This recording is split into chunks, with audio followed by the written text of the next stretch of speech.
စာအထောက်မှားရပြီးသွားတဲ့ခါဆိုရင်အထောက်နေရာချိန်တာပြက်ပြက်လို့လား copy ပူးရလဲမလိုတော့ဘူးဒီနေ့ format painter ကိုသုံးပြုခြင်း format painter ပြုလို့တော့စာသားတွင်ကာစာချပါဟုတ်တဲ့ထဲတွင်ရှိသော clipboard group မှာ format painter ကိုနှိပ်ပါပြောင်းလဲခြင်းသောစာသားပေါ်တွင်လက်ကလေးကိုနှိပ်ပါမိမိလိုချင်တဲ့လောက်ဆွဲပါတော့ဘာလို့ဆိုတော့ပုံလူကူးပါနော်ဒါဘယ်လိုမျိုးလို့ဆိုတော့အခုဒီစာလေးကိုကရှေ့ရနေပြီးတော့ပုံမှာကာလာလေးတွေကအနီလေးချင်ထားလိုက်ပေါ့လားရှားရောင်လည်းရနော်တူတူပဲဟုတ်လားအခုဒီပုံစံလေးနောက်ခံပြီးထားလိုက်ပေါ့ဒီစာလေးတိုင်းအောက်ကစာတွေကိုလည်းတူအောင်လုပ်ချင်တယ်ဆိုရင်ဟောဒီ clipboard group နော် select မှတ်ပြီးသုတ်တန်လေးပေါ့လားနော်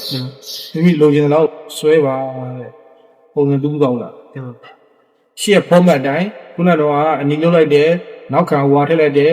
ကိုလိုချင်တဲ့ format ချလိုက်တာကိုလိုချင်တဲ့ပုံစံသွင်းလိုက်တာဟုတ်လားတင်ပါအောက်ကဟာကိုအဲ့ဒီပုံစံတိုင်းတပုံစံနဲ့ရအောင်ကူးလိုက်တာဟုတ်ပေါ့လား copying တဲ့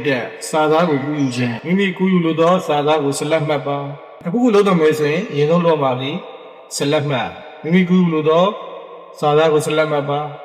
တက်ဝါးကြီးထုံးတဲ့ထဲရှိတော့ clipboard group မှာ copy ကိုနှိပ်ပါright click ကိုနှိပ်၍ copy ကိုနှိပ်ပါသို့မဟုတ်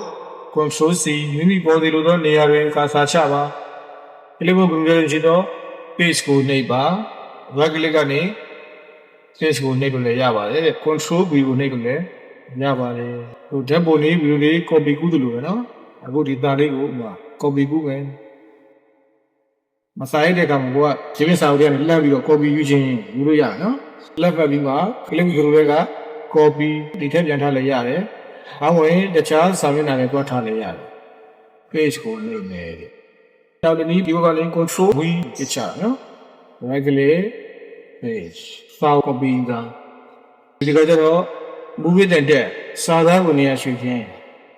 မိမိနေရာရွှေ့လို့တော့စာသားကို select မှတ်ပါ။ဖုန်းထဲမှာရှိတော့ clipboard group မှာ cat ကိုနှိပ်ပါ။ဒီမှာလည်းပြလိုက်နော်ပုံစံနဲ့ right click ကိုနှိပ်၍ cat ကိုနှိပ်ပါkeyboard ကနေဆိုရင် control H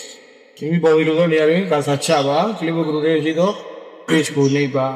right click ကိုနှိပ်၍ page ကိုနှိပ်ပါသို့မဟုတ် control V ဒါလေးလုပ်ပြီးသွားလိုက်အဲဒီစာလေးကို select မှတ်ပြီးရင် clipboard ကို cat အရင်ဆုံးကာစာချမယ်ပြီးတော့မှ clipboard ကိုကနေ page ချမယ်သို့မဟုတ် control V နှိပ်မယ်ဟုတ်ပြီဒီခါ copy ယူလိုက်နောက်တစ်ခါနှစ်ခါပဲချက်ချရနော်ဒီ order နဲ့ရှစ်ကိုပြထားပြီးတော့ down arrow ကိုနှိပ်စာကြောင်းစာတော့ရနေရာရွှေ့နိုင်ပြီဒီကောင်လေးကိုဒီနှစ်ပိုက်ကြားတွေကိုလှမ်းထည့် order ရှစ်arrow down arrow သုံးမယ်ဟိုစာအထောက်မှားရပြီးသွားတဲ့ခါဆိုရင်အထောက်နေရာရွှေ့တာပြက်ပြက်လို့လား copy ပူးရလဲမလိုတော့ဘူး